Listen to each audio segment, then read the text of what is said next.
What's up, everybody? My name is Anthony Galaviz, coming at you on a Wednesday afternoon. We are towards the end of the month, a couple of days away from hitting June, and what that means is mandatory minicamp is about to start up before all these players take a long, deserved break before they get back together late July for training camp. And that includes the Las Vegas Raiders, who today had coaches and players available to speak to the media and speak about what's going on, how things are progressing, and it was I'm sure all of you guys watched it already and really enjoyed hearing from everybody, coaches, players. Jack Jones talked today. I touched on it before about the defense, how last year they surprised a lot of people. It's not a surprise to the Raiders because they know what they have, but for many of the media members and you fans included, were surprised at what the Raiders done last year. And then, picking up Jack Jones, Jack Jones spoke today and really impressed with him. That was a pretty good pick by the Raiders during the season. Because he proved to be a difference maker, helped the Raiders win some games, including games against Kansas City Chiefs where he had a pick six against Patrick Mahomes. But you know what? He touched on that for a little bit, and he says that's in the past already. We're moving on. It's a new season.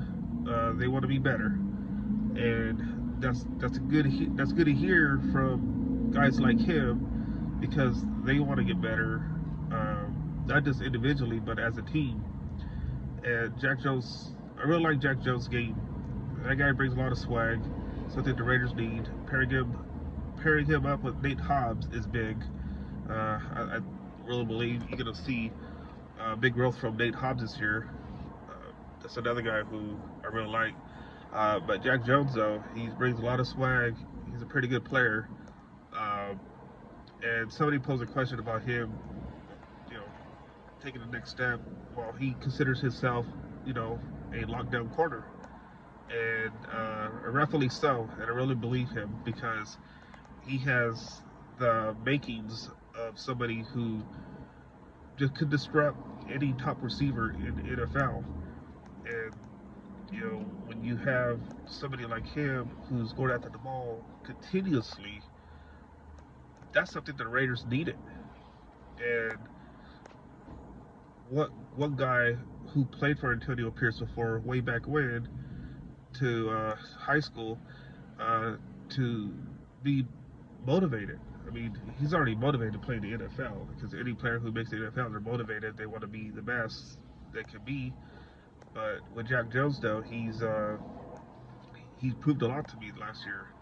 That I expect to see bigger things from him this year. And the biggest thing that I took away from today's press conference was he wants this team to be a top-rated defense. I think the Raiders took a lot of steps to be that last year. Now the question is, can they carry that over to this year, where they could just disrupt offenses and make things miserable for them? When I say them, I'm talking about the offense, the opposing team's offense. Uh, with Max Crosby leading the helm, it has every makings to be that. And stupid fly. It's a hot summer day in Fresno. Well, not summer yet, but heating up over here. Flies, I don't understand why flies are even around. But Jack Jones, though, you guys are going to be excited to hear what he had to say today. I'll play some clippings at the end of this video that I'm putting together. But Jack Jones, if Jack Jones is watching, expect I'm sure a lot of Raider Nation, Raider Nations expect a lot from you. I'm sure you're gonna do well. But as a media member, it's pretty good that you keep it real. And you always been that way. And the Raiders needed somebody like you to come in and make a living hell out of quarterbacks. And you did that with Patrick Mahomes last year. And then what about that crazy interception at home at Allegiant Stadium? Crazy. Anyways, earlier today, there's this this betting site that came out, Bet Online, as an offshore betting site called betonline.ag, and they came out with every NFL game spread for the regular season by week by week. All right, I'm back. How to deal with this stupid fly. Anyways, so they listed the Raiders being underdogs in 15 games. So taking it at week 1, they listed the Raiders as the 3-point underdogs against the Chargers. I can see that. Week 2 against the Ravens, at the Ravens, they listed the Raiders as 7-point underdogs. Okay, I can see that. Week 3 at home against Carolina, Raiders are 4-point favorites. Week 4 against the Browns, the Raiders are 2.5 underdogs. Whatever. I can see that. Week 5, Raiders at Denver. Okay, they listed the Broncos as a 1-point favorite. Why? The Raiders have owned the Broncos for whatever seems like forever. I don't understand that odd, so I disagree with that odd. Week 6, let's see here. Raiders at home against the Steelers. Raiders are a 1-point underdog. Yeah, I don't think the Raiders should be underdogs in that game. You have Russell Wilson starting in that game. I don't agree with that odd either.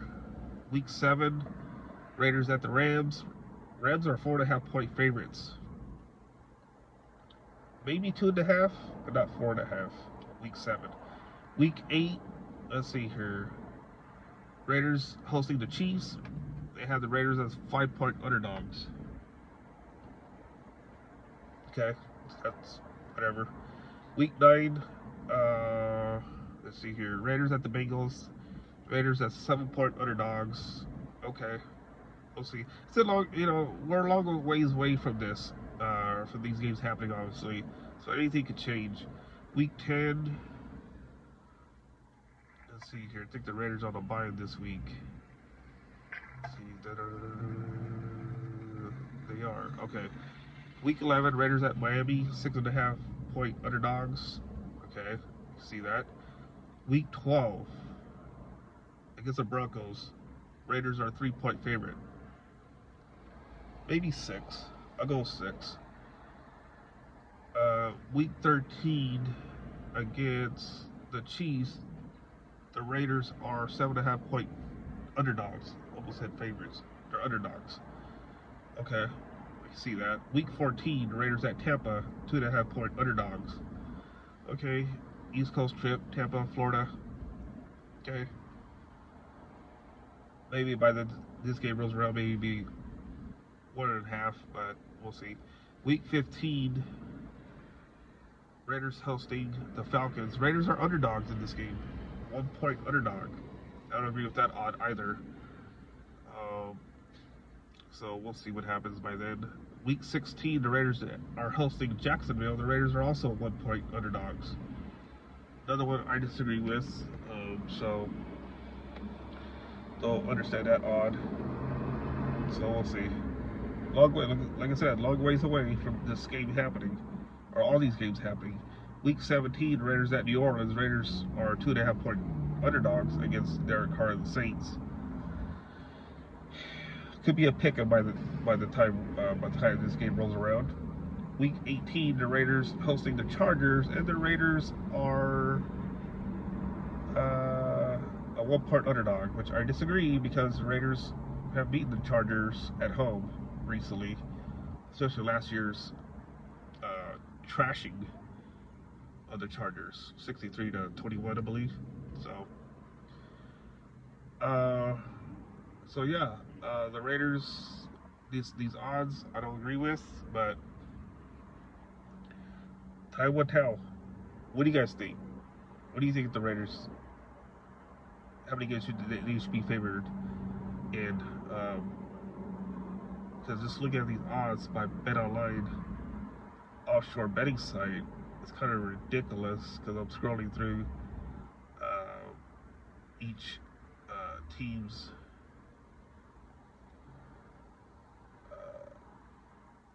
division, and I'm just like, because they got the Broncos favored in 2 games, underdogs in 15. Kansas City Chiefs favored in 15, underdogs in 2. Raiders favored at 2, underdogs at 15. And the Chargers Chargers favored in 9 games, underdogs at 8. So have at it. What do you guys think? What do you think how the line should be for each game or each week? You guys let me know. I can't even talk. Again, my name is Anthony Galavis. Let me know what you guys think. Hit the like, subscribe button, and let me know what you guys think about today's press conference and these odds I told you guys about, the favorites, underdogs. Have a good day.